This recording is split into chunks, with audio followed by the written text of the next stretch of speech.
ഒരുപാട് ആനന്ദത്തോടും അഭിമാനത്തോടും കൂടിയിട്ടാണ് അരുവിത്രയിലെ വിശുദ്ധ ഗീവർഗീസ് സഹദായുടെ നാമത്തിലുള്ള ഈ തീർത്ഥാടന പള്ളിയിലെ ഞാൻ ഈ പരിശുദ്ധ കുർബാന തിരുനാൾ ദിനത്തിലെ അർപ്പിക്കുന്നത്. അരുവിത്ര നാടിൻ്റെയും ഈ പള്ളിയുടെയും പ്രത്യേകത ഞാൻ ആരെയും ഇവിടെ പറഞ്ഞു പഠിപ്പിക്കേണ്ട കാര്യമില്ല. നിങ്ങൾക്ക് എല്ലാം ഏറെ സുപരിചിതമാണ്. നിങ്ങളുടെ ഹൃദയമിടിപ്പിൻ്റെ ഭാഗമാണ്. നമ്മുടെ പിതാവായ മാർ തോമസ് ശ്ലീഹായുടെ പ്രേക്ഷിത യാത്രയിലെ തോമസ് ശ്ലീഹ നിലയ്ക്കൽ പ്രദേശത്തേക്ക് നടത്തിയിട്ടുള്ള യാത്ര അരുവിത്ര, പാല, ചോർപ്പങ്കൽ പ്രദേശങ്ങൾ കൂടെയാണെന്നാണ് പല ചരിത്രകാരന്മാരും സാക്ഷ്യപ്പെടുത്തുന്നത്. നമ്മുടെ പിതാവായ മാർ തോമസ് ശ്ലീഹായുടെ പാദമുദ്ര പതിഞ്ഞ ഇതേ മണ്ണിലെ ഇന്ന് വിശുദ്ധ ഗീവർഗീസ് സഹദായുടെ നാമത്തിലുള്ള ഈ ദേവാലയത്തിലെ നമ്മുടെ ഇടവകയുടെ സ്വർഗീയ മധ്യസ്ഥനും ഈ നാടിൻ്റെ മതവിഭാഗങ്ങളുടെ വ്യത്യാസം കൂടാതെ സർവ മനുഷ്യരുടെയും സംരക്ഷകനായിട്ടുള്ള ഗീവർഗീസ് സഹദായുടെ തിരുനാള് നമ്മൾ കൊണ്ടാടുന്നത്. നിങ്ങൾക്കെല്ലാവർക്കും തിരുനാളിൻ്റെ സർവമംഗളങ്ങളും ദൈവാനുഗ്രഹവും ഞാൻ പ്രാർത്ഥനാപൂർവം ആശംസിക്കുന്നു. നമുക്ക് സ്വർഗത്തിലേക്ക് നോക്കിക്കാണാനുള്ള കണ്ണാടിയാണ് ഈ പള്ളി.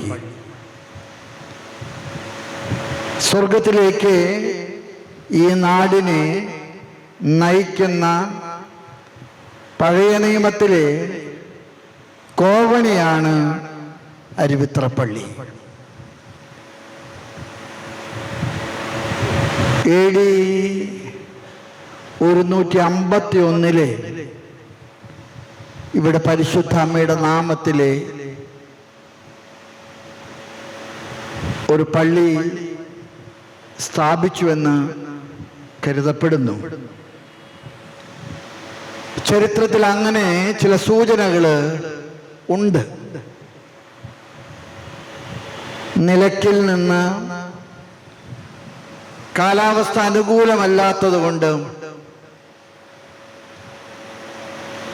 അവിടുന്ന് നമ്മുടെ പൂർവ്വപിതാക്കന്മാരെ കുടിയേറി പാർത്തപ്പോൾ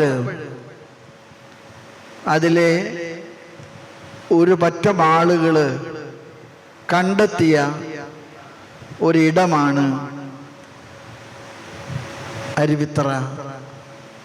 മീനച്ചിലാറിൻ്റെ പുഴയോരത്ത് തൊട്ടുകിടക്കുന്ന ഈ സുന്ദരിയായ പട്ടണം. ഇവിടുത്തെ മണ്ണ് നിങ്ങൾക്കറിയാം. വിത്തിട്ടാൽ 100 മേനി വിളവ് നൽകുന്ന മണ്ണാണ്. വിശ്വാസത്തിൻ്റെ വിത്ത് വീണപ്പോഴും ഈ മണ്ണിൽ ദൈവാനുഗ്രഹത്തിൻ്റെ മഴ പെയ്തതുകൊണ്ട് ഇന്ന് ജാതി മതവ്യത്യാസമില്ലാതെ സർവ മനുഷ്യരും ദൈവത്തെ നോക്കിക്കാണാൻ വരുന്ന ഒരിടമാണ് അരുവിത്ര പള്ളി. ഞാൻ ഈ പള്ളിയിൽ എപ്പോഴൊക്കെ വന്നിട്ടുണ്ടോ അന്നൊക്കെ ഇവിടെ പ്രാർത്ഥിക്കാനും സഹദായുടെ സഹായം ചോദിക്കാനുമായിട്ടുള്ള ജനങ്ങൾ അവരൊന്നും തന്നെ ക്രിസ്തു മതവിശ്വാസികളാണെന്ന് ഞാൻ കരുതുന്നില്ല. അതിൽ നല്ലൊരു പങ്കും മറ്റു മതസ്ഥരാണ്. ഒരുപക്ഷെ നമ്മുടെ വിശ്വാസ സംഹിതകളൊന്നും അവർക്കറിയില്ലെങ്കിൽ പോലും അവർക്ക് ഹൃദയത്തിലെ ഒരു ഉറപ്പുണ്ട്. അരുവിത്രയിലെ മുത്തപ്പനെ വിളിച്ചാല് നടക്കാത്ത ഒന്നും തന്നെയില്ല, കിട്ടാത്ത യാതൊരു അനുഗ്രഹവും ഇല്ല. ഈ തിരുനാള് നമ്മൾ കൊണ്ടാടുമ്പോൾ ഈ തിരുനാളിനോടനുബന്ധിച്ച് നിങ്ങൾ ചെയ്യുന്ന എല്ലാ സൽപ്രവർത്തികളെയും ഞാൻ ഒരുപാട് സന്തോഷത്തോടുകൂടെ സമൂഹത്തിൻ്റെ പേരിൽ, ഈ നാട്ടുകാരുടെ പേരിൽ, നമ്മുടെ സഭയുടെ നാമത്തിൽ ഞാൻ പ്രശംസിക്കാൻ ഇഷ്ടപ്പെടുന്നു. നമുക്കിവിടെ പള്ളിക്കൂടമുണ്ട്, നമുക്ക് പ്രസിദ്ധമായിട്ടുള്ള കോളേജുണ്ട്, നമുക്ക് ഒരുപാട് സാമൂഹ്യ ശുശ്രൂഷകളുടെ ധാരാളം ഇടങ്ങൾ ഇവിടെയുണ്ട്. അതെല്ലാം തന്നെ ഈ പള്ളി പോലെ എല്ലാവർക്കും പങ്കിട്ട് കൊടുക്കുന്നതിൽ നമ്മുടെ സമൂഹം കാണിച്ചിട്ടുള്ള ഒരു വലിയ ആത്മാർത്ഥതയുണ്ട്, ഒരു വലിയ ഔദാര്യമുണ്ട്. ഞാനതൊക്കെ നന്ദിയോടുകൂടെ ഓർക്കുകയാണ്. വിശുദ്ധന്റെ തിരുനാളിനോടനുബന്ധിച്ച് അർപ്പിക്കപ്പെടുന്ന നമ്മുടെ സഭയുടെ ഏറ്റവും ആഘോഷമായിട്ടുള്ള ഈ റാസ കുർബാനയിലെ നമ്മൾ ആദ്യം വായിച്ചു കേട്ടത് പഴയ നിയമത്തിലെ ദാനിയേലിന്റെ പുസ്തകത്തിൽ നിന്നാണ്. ദാനിയേലിന്റെ പുസ്തകം 6-ാമത്തെ അധ്യായം 12 തുടങ്ങി 15 വരെയുള്ള വാക്യങ്ങള്. അസീറിയൻ ചക്രവർത്തിയായ ഡാരിയൂസ് ഒരു വിഗ്രഹാരാധകനായിരുന്നു. അദ്ദേഹം കുറെ കൂടെ കഴിഞ്ഞപ്പോഴ് താൻ തന്നെയാണ് ദൈവമെന്ന് ആളുകളോട് പറയാൻ തുടങ്ങി. അതുകൊണ്ട് വിഗ്രഹത്തെ ആരാധിക്കുന്നതിന് പകരം തന്നെ ആരാധിക്കണമെന്ന് അദ്ദേഹം നിർബന്ധിച്ചു. ആ കാലഘട്ടത്തിലെ കർത്താവിന്റെ പ്രവാചകനായിട്ട് കടന്നു വന്ന ദാനിയേലിന്റെ കഥയാണ് പഴയ നിയമത്തിൽ നിന്ന് നമ്മൾ വായിച്ചു കേട്ടത്. രാജാവിനോട് മുഖത്ത് നോക്കി ദാനിയേൽ വിളിച്ചു പറഞ്ഞു, ചക്രവർത്തി, ഐ ലവ് യു, എനിക്ക് അങ്ങയോട് ഇഷ്ടമാണ്, പക്ഷെ അങ്ങ് രാജാവ് മാത്രമാണ്, അങ്ങ് ദൈവമല്ല. ദാനിയേലിനെ പട്ടിണിക്കിട്ടു. മാത്രമല്ല, ദാനിയേലിനെ പട്ടിണിക്കിട്ട സിംഹങ്ങളുടെ കുഴിയിലേക്ക് അവ കടിച്ചു കീറാനായിട്ട് എറിഞ്ഞു കൊടുത്തു. പക്ഷേ ഇന്നത്തെ 1-ാമത്തെ വായനയിൽ പറയുന്നു, വിശപ്പുള്ള ഹിംസ്ര സിംഹങ്ങള് ദാനിയേലിനെ തൊട്ടില്ല. അവര് ദാനിയേലിന്റെ മുമ്പിലെ അനുസരണത്തോടുകൂടെ കമഴ്ന്നു കിടന്ന് ബഹുമാനിച്ചു. രാജാവിന് അത്ഭുതമായി. ഞാൻ പട്ടിണിക്കിട്ട ഈ സിംഹങ്ങള് ദാനിയേലിനെ തിന്നാതെ പോകുന്നത് എന്തുകൊണ്ടാണെന്ന് രാജാവ് അന്വേഷിച്ചു. രാജാവിനോട് ദാനിയേൽ വിളിച്ചു പറഞ്ഞു, രാജാവേ, അങ്ങൊരു മനുഷ്യൻ മാത്രമാണ്, ദൈവം സ്വർഗത്തിലാണ്. അങ്ങക്ക് ഉള്ള അധികാരം ദൈവം തന്നിട്ടുള്ള അധികാരമാണ്. അതുകൊണ്ട് തന്നെ ദൈവത്തെ അംഗീകരിക്കുക, ദൈവത്തെ ആരാധിക്കുക. എന്നെ കേൾക്കുന്ന എൻ്റെ പ്രിയപ്പെട്ട എല്ലാ സഹോദരങ്ങളോടും എനിക്ക് പറയാൻ ആഗ്രഹമുണ്ട്. ഗീവർഗീസ് സഹദ ഉയരങ്ങളിലേക്ക് ഉയർന്നു പൊങ്ങേണ്ട, രാജാവിനോടൊപ്പം എത്തേണ്ട ഒരു വലിയ വ്യക്തിത്വമായിരുന്നു. പക്ഷെ തൻ്റെ വിശ്വാസം ക്രിസ്തുവിലുള്ളതാണെന്ന് അദ്ദേഹം പറഞ്ഞതിൻ്റെ പേരിൽ അദ്ദേഹം അറുകൊല ചെയ്യപ്പെടുകയാണ് ഉണ്ടായത്. നമ്മുടെ വിശ്വാസത്തിന് എന്തൊക്കെയാണ് പ്രതിസന്ധികളുള്ളത്, അന്നൊക്കെ നിങ്ങൾ മനസ്സിലാക്കണം, ദൈവം നമ്മുടെ കൂടെ ഉണ്ട്. നിങ്ങൾ എന്നൊക്കെയാണോ പ്രതിസന്ധികളിലൂടെ കടന്നു പോകുക, എന്നൊക്കെയാണോ നിങ്ങൾക്ക് പരിഹരിക്കാൻ പറ്റാത്ത പ്രതിസന്ധികൾ നിങ്ങളെ കുഴയ്ക്കുക, അന്നൊക്കെ നിങ്ങൾ മറക്കരുത്, ദൈവം നിങ്ങളെ മറന്നിട്ടില്ല എന്നുള്ള സത്യം. സഹനങ്ങള് ദൈവം നിങ്ങളെ ഓർക്കുന്നു എന്നതിൻ്റെ അടയാളമാണ്. അത് പറഞ്ഞത് ഞാനല്ല, പാലക്കാർക്ക് ഇന്ത്യയിലെ ആദ്യമായിട്ടൊരു വിശുദ്ധയാകാൻ വിളിക്കപ്പെട്ട അൽഫോൻസമ്മ പറഞ്ഞ വാക്കുകളാണ്. എവിടെ സഹനമുണ്ടോ അവിടെ കർത്താവുണ്ട്, എവിടെ പീഡയുണ്ടോ അവിടെ കർത്താവിന്റെ പീഡാനുഭവമുണ്ട്. അതുകൊണ്ട് ഗീവർഗീസ് സഹദായുടെ തിരുനാൾ ഇവിടെ കൊണ്ടാടുമ്പോൾ ഗീവർഗീസ് സഹദ നമുക്ക് നൽകുന്ന ഏറ്റവും വലിയൊരു പാഠമാണ് സഹനങ്ങളെ സ്നേഹിക്കാൻ ഹൃദയം തുറക്കുക. സഹനങ്ങളുള്ളിടത്തെല്ലാം തന്നെ തമ്പുരാന്റെ പദ്ധതി നമ്മുടെ അടുക്കലുണ്ട്. കർത്താവ് നമ്മോട് കൂടെ ഉണ്ട് എന്നുള്ളതിൻ്റെ അടയാളമാണ്. കർത്താവ് നമ്മെ മറന്നതിൻ്റെയോ ഉപേക്ഷിച്ചതിൻ്റെ അടയാളമല്ല.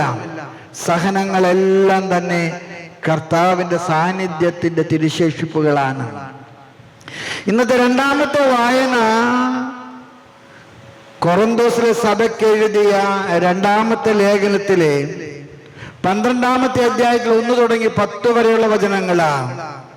അപ്പസ്തോലനായ പൗലോസ് വീണ്ടും നമ്മളെ ഓർമ്മപ്പെടുത്തുന്നു, നിങ്ങളുടെ സഹനങ്ങളിൽ നിങ്ങൾ ഇടറരുത്. നിങ്ങളുടെ സഹനങ്ങളിൽ നിങ്ങൾ കാൽ കുഴഞ്ഞ് താഴെ പോകരുത്. സഹനങ്ങളെ സന്തോഷത്തോടുകൂടെ നേരിടുക. സഹനങ്ങള് ദൈവം നിങ്ങളെ മറന്നു എന്നതിൻ്റെ തെളിവല്ല, ദൈവം നിങ്ങളെ ഓർക്കുന്നു എന്നതിൻ്റെ ഓർമ്മപ്പെടുത്തലാണ്. പാലാരൂപതയിൽ ഞാനിത് പറയുമ്പോൾ ഒരു അത്ഭുതവും ചെയ്യാതെ ഒരു മഠത്തില് വർഷങ്ങളോളം ക്ഷയരോഗമായിട്ട് കുറച്ചും തുപ്പിയും രക്തം ഛർദിച്ചുമൊക്കെ മരിച്ച അൽഫോൻസമ്മയുണ്ടല്ലോ, എന്ത് അത്ഭുതം ചെയ്തത്! തന്റെ സഹനങ്ങള് ദൈവം തന്ന നിധിയാണെന്ന് അൽഫോൻസമ്മ എല്ലാവരോടും പറഞ്ഞു. അൽഫോൻസമ്മ ജനവീക്കിൽ ഇരുന്ന് കുരയ്ക്കുകയും ചുമക്കുകയൊക്കെ ചെയ്തപ്പോഴ് കുഞ്ഞുങ്ങൾ വന്നപ്പോൾ അൽഫോൻസമ്മ പറഞ്ഞു, മക്കളെ നിങ്ങൾക്ക് എന്താ വേണ്ടേ? അവര് പറഞ്ഞു, പരീക്ഷയാണ്, സിസ്റ്ററെ പ്രാർത്ഥിക്കോ. അൽഫോൻസ കൊടുത്ത മറുപടി എന്താണെന്നറിയാമോ? എൻ്റെ ഓരോ സഹനവും നിങ്ങൾക്ക് വേണ്ടി ഞാൻ കർത്താവിന് സമർപ്പിക്കുന്നു. എൻ്റെ മാതാപിതാക്കളോടും സഹോദരി സഹോദരങ്ങളോടൊക്കെ പറയാൻ ഞാൻ ആഗ്രഹിക്കുന്നു, വാഗ്ദത്ത ഭൂമിയിലേക്ക്, കാനാൻ ദേശത്തേക്ക് ഇസ്രായേൽ മക്കൾ നടന്നത് മരുഭൂമിയിലൂടെയാണ്. മരുഭൂമിയിലൂടെ നടന്നപ്പോഴ് ജനം മോശയ്ക്കും അഹരോനുമെതിരെ പിറുപുറത്തിട്ട് പറഞ്ഞു, ഇതിലും നല്ലത് അടിമകളായിട്ട് അവിടെ ജീവിക്കുന്നതാ, പണിയെടുത്താൽ ആഹാരം കിട്ടുമായിരുന്നു. നീ ഇവിടെ കൊണ്ടുവന്ന ഈ മണലാരുണ്യത്തിലിട്ട് ഈ ചുട്ടുകൊള്ളുന്ന വെയിലിൽ നിന്ന് ഞങ്ങളെ കൊല്ലുകയാണോ? നോക്കു പ്രിയമുള്ളവരെ, ആദ്യമായിട്ട് ദൈവം മന്ന വർഷിച്ചത് മനുഷ്യന്റെ കണ്ണുനീര് കണ്ടിട്ടാണ്. മനുഷ്യന്റെ കണ്ണുനീര് അണപൊട്ടി ഒഴുകിയപ്പോഴ്, വിശപ്പിന് പകരം അവര് ദൈവത്തെ കുറ്റപ്പെടുത്താൻ തുടങ്ങിയപ്പോഴ് ദൈവം സ്വർഗത്തിൽ നിന്ന് മന്ന പൊഴിച്ചു. മന്ന തിന്ന് ദാഹിച്ചപ്പോ, വെള്ളത്തിന് വേണ്ടി അവര് കരഞ്ഞപ്പോ പറഞ്ഞു, നീ വടിയെടുത്ത് പാറമേൽ തട്ടുക. ആ പാറയിൽ നിന്ന് ജലമൊഴുകി. ദൈവം നമ്മുടെ കണ്ണുനീര് കാണുന്നവനാണ്. ദൈവം നമ്മുടെ സഹനങ്ങള് മറക്കാതെ ഓർക്കുന്നതാണ്.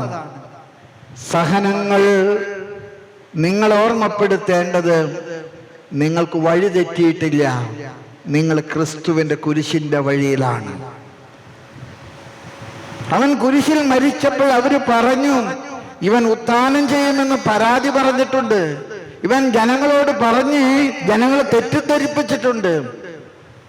ആർക്കും ഒരിക്കലും ഉരുട്ടി മാറ്റാൻ പറ്റാത്ത കല്ലാണ് കർത്താവിന്റെ കല്ലറയ്ക്ക് കാവല് വെച്ചത്. മഗ്ദല മറിയം സാപത്തായതുകൊണ്ട് കൊടുക്കേണ്ടിടത്തോളം കർത്താവിന് കൊടുക്കാൻ കഴിഞ്ഞില്ലല്ലോ എന്നുള്ള മനസ്സിന്റെ ദുഃഖം കൊണ്ട് സാപത്ത് അവസാനിച്ചപ്പോൾ പ്രഭാതത്തിലെ അവൾ സുഗന്ധദ്രവ്യങ്ങളുമായിട്ട് കർത്താവിന്റെ അടുക്കിലേക്ക് കല്ലറയിലേക്ക് വന്നു. ആ ഭക്ത സ്ത്രീകള് പറഞ്ഞൊരു സങ്കടം ഉണ്ടായിരുന്നു. അവൻ ഉയർക്കുമെന്ന് പറഞ്ഞതുകൊണ്ട് അവൻ ഒരിക്കലും ഉയർക്കാതിരിക്കാൻ ആർക്കും ഉരുട്ടി മാറ്റാൻ പറ്റാത്തൊരു കല്ലാണ് അവന്റെ കബറിടത്തില് അവർ വെച്ചിരിക്കുന്നത്. ആരാണത് ഉരുട്ടി മാറ്റുക? അതാരാണ് ഉരുട്ടി മാറ്റുക? അതായിരുന്നു അവരുടെ വേവലാതി. പക്ഷെ കല്ലറയ്ക്ക് അടുക്കൽ വന്നപ്പോഴും ആ കല്ല് ഉരുട്ടി മാറ്റപ്പെട്ടിരിക്കുന്നു. തോട്ടക്കാരനാണെന്ന് കരുതി മറിയം ചെന്ന് ചോദിച്ചു, ഈ കല്ലറ തുറന്നത് ആരാണ്? ഇതിലുള്ള ഈശോയെ നിങ്ങൾ എങ്ങോട്ടാ കൊണ്ടുപോയത്? അവന് സുഗന്ധദ്രവ്യങ്ങൾ വെച്ച് അവന് ചെയ്യാൻ പറ്റാത്തത് ചെയ്യാൻ വേണ്ടിയാണ് ഞങ്ങൾ വന്നത്. കർത്താവ് സ്നേഹത്തോടുകൂടെ വിളിച്ചൊരു പേരുണ്ട്, മറിയം. കർത്താവ് എന്ന് അവൾ തിരിച്ചു വിളിച്ചു. സ്നേഹമുള്ളവരെ, സങ്കടമുള്ളിടത്ത്, സംഘർഷമുള്ളിടത്ത്, വേദനയുള്ളിടത്ത്, മുറിവുള്ളിടത്ത്, നിങ്ങളുടെ ആഗ്രഹങ്ങൾ നടക്കാതെ നിങ്ങൾ വഴിമുട്ടുമ്പോൾ നിങ്ങൾ ചെവി പാർക്കുക. കർത്താവ് നിങ്ങളെ പേര് ചൊല്ലി വിളിക്കുന്നുണ്ട്. കർത്താവ് നമ്മെ അനുഗ്രഹിക്കുന്നുണ്ട്. ഇന്ന് മനുഷ്യര് വിശ്വാസത്തെ ലോട്ടറി പോലെ കാണുന്ന ഒരു സംഘർഷത്തിലാണ് നമ്മൾ ജീവിക്കുന്നത്. വിശ്വസിക്കുന്നവർക്ക് ഒരു അപകടം ഉണ്ടാകാൻ പാടില്ല. വിശ്വസിക്കുന്നവർക്കെല്ലാം ആഗ്രഹിച്ചതുപോലെ നടക്കണം. തീർച്ചയായിട്ടും അത് ന്യായമായ ഒരാഗ്രഹമാണ്. പക്ഷേ സങ്കടങ്ങളും സംഘർഷങ്ങളും അവസാനമല്ല, അത് ഉയർപ്പിന്റെ പ്രസവ വേദനയാണ്. അത് ഉത്ഥാനത്തിന്റെ കാഹളനാദത്തിന്റെ കൊമ്പ് ഊതുന്നതാണ്. ഇന്നത്തെ സുവിശേഷം മത്തായിയുടെ സുവിശേഷം 10-ാമത്തെ അധ്യായം 37 തുടങ്ങി 42 വരെയുള്ള വചനങ്ങളാണ്. ആരാണ് ക്രിസ്തുവിന്റെ ശിഷ്യൻ? കർത്താവ് കൃത്യമായിട്ട് പറഞ്ഞില്ലേ, ആരാണോ സ്വയം പരിത്യജിച്ച് കുരിശെടുത്ത് എൻ്റെ പിന്നാലെ വരുന്നത് അവനാണ് എൻ്റെ ശിഷ്യൻ. എവിടെയാണ് സഹനങ്ങളും എവിടെയാണ് സങ്കടങ്ങളും ഉള്ളത്, ആ വഴിയിലാണ് കർത്താവ് നിങ്ങളോട് കൂടെ ഉള്ളത്. എല്ലാം നിങ്ങൾ ആഗ്രഹിച്ചതിനേക്കാൾ നിങ്ങൾക്ക് അനുകൂലമായിട്ട് തീരുമ്പോൾ നിങ്ങൾ കർത്താവിനെ മറക്കും. എന്നാൽ എല്ലാം നിങ്ങൾക്ക് പ്രതികൂലമായിട്ട് തീരുമ്പോഴും കർത്താവിന്റെ കുരിശിന്റെ താഴെ കർത്താവിന്റെ കുരിശ് താങ്ങാൻ ഭാഗ്യം കിട്ടിയ ശമയോൻ എത്ര മഹാഭാഗ്യവാനാണ്. 5-ാം സ്ഥലത്ത് കർത്താവിന് കുരിശെടുക്കണമെന്ന് ആഗ്രഹമുണ്ടെങ്കിലും പറ്റാതെ വന്നു. എന്നാൽ ജീവനോടെ കുരിശിൽ തറയ്ക്കണമെന്ന് അവർക്ക് നിർബന്ധമുണ്ടായിരുന്നു. അവരെ കർത്താവിന്റെ കുരിശ് താങ്ങാൻ ഒരാളെ നോക്കിയപ്പോഴും ഒരു പാവപ്പെട്ട മനുഷ്യൻ, കൗറിയൻകാരൻ, കൗതുകം കാണാൻ വന്നതാ. അവൻ 5-ാം സ്ഥലത്ത് നമുക്ക് മാതൃകയായി. കർത്താവിന്റെ മുഖം രക്തം കൊണ്ട് വിവർണമായപ്പോഴ് ആ രക്തക്കറകള്, കർത്താവിന്റെ സങ്കടത്തിന്റെ അടയാളങ്ങള് തന്റെ വെള്ളത്തുവാലയിലെ ഒപ്പിയെടുക്കാൻ പരിശ്രമിച്ച വേറോനിക്ക 6-ാം സ്ഥലത്ത് കർത്താവിനെ നമുക്ക് കൂട്ടാക്കി തന്നു. ഞാൻ അവസാനിപ്പിക്കുന്നതിന് മുമ്പ് നിങ്ങളോട് പറയാൻ ആഗ്രഹിക്കുന്നു, നമ്മുടെ വിശ്വാസം 3 വിധത്തിലാണ് നമ്മൾ പ്രഘോഷിക്കേണ്ടത്. നമ്മുടെ വിശ്വാസം നമ്മൾ പ്രകടിപ്പിക്കേണ്ടത് 3 വിധത്തിലാണ്. ഒന്നാമത്, ഒരു വ്യക്തി എന്ന നിലയിലെ നമ്മൾ കർത്താവിന്റെ ശിഷ്യന്മാരാകണം. ഒരു വ്യക്തി എന്ന നിലയിലെ കർത്താവിന്റെ ശിഷ്യന്മാരാകാൻ നമുക്ക് കഴിയണം. ഞാൻ ചിലപ്പോഴൊക്കെ പറഞ്ഞിട്ടൊരു കാര്യമാണ്, എന്നെ ഏറ്റവും കൂടുതൽ ശിക്ഷിച്ച് പഠിപ്പിച്ചിട്ടുള്ള കണക്കുമാഷ, ഒരു പട്ടര. ഞാൻ പട്ടത്തിന് വിളിക്കാൻ ചെന്ന് കഴിഞ്ഞപ്പോൾ അദ്ദേഹം എന്നെ കെട്ടിപ്പിടിച്ച് പൊട്ടിക്കരഞ്ഞിട്ട് പറഞ്ഞു, എടാ നിന്നെ ഞാൻ കുറെ അടിച്ചിട്ടുണ്ട്, നീ ഓർമ്മിക്കുന്നുണ്ടോ? ഞാൻ പറഞ്ഞു, ഓ മാഷേ ഞാനൊക്കെ ഓർമ്മിക്കുന്നുണ്ട്. മാഷ് എന്നോട് പറഞ്ഞു, ഞാൻ നിന്നെ തല്ലിയത് കണക്ക് പഠിപ്പിക്കാനല്ല, കണക്ക് തെറ്റാതെ ജീവിക്കാനാണ്. ഞാൻ നിന്നെ തല്ലിയത് കണക്ക് പഠിപ്പിക്കാനല്ല, നീ കണക്ക് തെറ്റാതെ ജീവിക്കാനാണ്. ജീവിതത്തിലെ കണക്കുണ്ട്, ആ കണക്കിന്റെ പട്ടികയാണ് വിശ്വാസ പ്രമാണം. ആ വിശ്വാസം കാത്തു സൂക്ഷിക്കാൻ നമുക്ക് കഴിയട്ടെ. നമ്മുടെ കുടുംബങ്ങള് വിശ്വാസത്തിന്റെ സാക്ഷികളാകണം. എൻ്റെ പ്രിയപ്പെട്ട സഹോദരങ്ങളൊക്കെ എനിക്ക് പറയാൻ ആഗ്രഹമുണ്ട്. നമുക്കിന്ന് മതബോധന കേന്ദ്രങ്ങളുണ്ട്, വിശ്വാസ പരിശീലന സെന്ററുകളുണ്ട്. ഇതെല്ലാം തന്നെ നമ്മുടെ കുട്ടികൾക്ക് അറിവ് കൊടുക്കുന്നുണ്ട്. പക്ഷെ സത്യത്തിൽ വിശ്വാസം കുട്ടികള് പാലിക്കാൻ പ്രാപ്തമാക്കുന്ന ഇടം നമ്മുടെ കുടുംബങ്ങളാണ്. നമ്മുടെ കുടുംബ പ്രാർത്ഥനകള്, നമ്മുടെ കുടുംബങ്ങൾ ആചാരമര്യാദകള്. നമ്മുടെ ഒരാൾ മരിച്ചു കഴിഞ്ഞാല് നമ്മൾ നോമ്പെടുക്കുന്നു, 41 ദിവസം ഉപവസിക്കുന്നു, പുല വീടുന്നത് വരെ നമ്മൾ പള്ളിയെ പോകുന്നു. കാരണം എന്താണ്? നമ്മുടെ കാരണവന്മാരെ നഷ്ടപ്പെടുകയല്ല, സ്വർഗത്തിൽ നമുക്ക് നേട്ടങ്ങളായിട്ട് മാറുകയാണ്. അതുകൊണ്ട് സങ്കടങ്ങളും സംഘർഷങ്ങളും ഉള്ളിടത്തൊക്കെ തന്നെ നമുക്ക് കർത്താവിനെ കണ്ടുമുട്ടാം. കുടുംബങ്ങള് ഇന്ന് ആഗ്രഹിക്കുന്നത് കഷ്ടപ്പാടുകളില്ലാത്തൊരു ലോകത്തെക്കുറിച്ചാണ്, എല്ലാം സുഖമായിട്ട് പോകുന്ന ഒരു ലോകത്തെക്കുറിച്ചാണ്. അല്ല, എല്ലാം സങ്കടങ്ങളിലും സംഘർഷങ്ങളിലൊക്കെ ആകുമ്പോഴും നിങ്ങൾ ഓർക്കുക, നമ്മുടെ കുടുംബം ഒരു വിശ്വാസ പരിശീലന കേന്ദ്രമാകുകയാണ്. നമ്മുടെ കുടുംബത്തിലെ കുടുംബ പ്രാർത്ഥനകള്, നമ്മുടെ നോമ്പും നമസ്കാരങ്ങളും ആചാരമര്യാദകളും, നമ്മുടെ കാരണവന്മാര് മരിക്കുമ്പോൾ നമ്മളെടുക്കുന്ന അനുതാപത്തിന്റെ ദിവസങ്ങള് എല്ലാം നമ്മളെ ഓർമ്മപ്പെടുത്തേണ്ടതും നമ്മുടെ കുടുംബങ്ങളിലാണ് വിശ്വാസം സൂക്ഷിക്കപ്പെടേണ്ടത്. മൂന്നാമതായിട്ട്, നമ്മൾ എന്തുകൊണ്ടാണ് സാമൂഹ്യ പ്രവർത്തനങ്ങൾക്ക് ഇത്രയേറെ പ്രാധാന്യം കൊടുക്കുന്നത്? ഈ പള്ളിയുടെ പണം മുഴുവൻ പള്ളിക്കൂടത്തിനും കോളേജിനും ആസ്പത്രിക്കും ഒക്കെ ആയിട്ട് ചെലവഴിക്കുന്ന എന്തിനാണ്? നമ്മുടെ നല്ല അയൽക്കാരൻ നമ്മുടെ ചുറ്റുമുള്ളവരാണ്. ആദ്യം ജെറൂസലേമിലേക്കുള്ള യാത്രയില് ഒരു ആള് വീണ വഴിയിൽ വന്നവൻ അവനോട് പറഞ്ഞു കടന്നുപോയി, ടാറ്റ കൊടുത്തിട്ട് പറഞ്ഞു പോട്ടെ. രണ്ടാമത് വന്നവൻ പറഞ്ഞു എനിക്ക് ആഗ്രഹമുണ്ട് പക്ഷെ സമയമില്ല. മൂന്നാമത് വന്നവൻ അവനെ താങ്ങിയെടുത്തു, അവന്റെ മുറിവുകൾ കണ്ട് സങ്കടപ്പെട്ടു, തന്നാൽ പറ്റുന്ന കൊച്ചു കൊച്ചു സഹായങ്ങൾ ചെയ്തു. അവനെ കഴുതപ്പുറത്ത് കയറ്റിയിട്ട് സത്രത്തിൽ കൊണ്ടുപോയി ഏൽപ്പിച്ചു. എന്നിട്ട് പറഞ്ഞു, എൻ്റെ കയ്യിൽ 2 ദനാറിയുള്ളൂ, കൂടുതൽ തരണമെന്ന് എനിക്കറിയാം.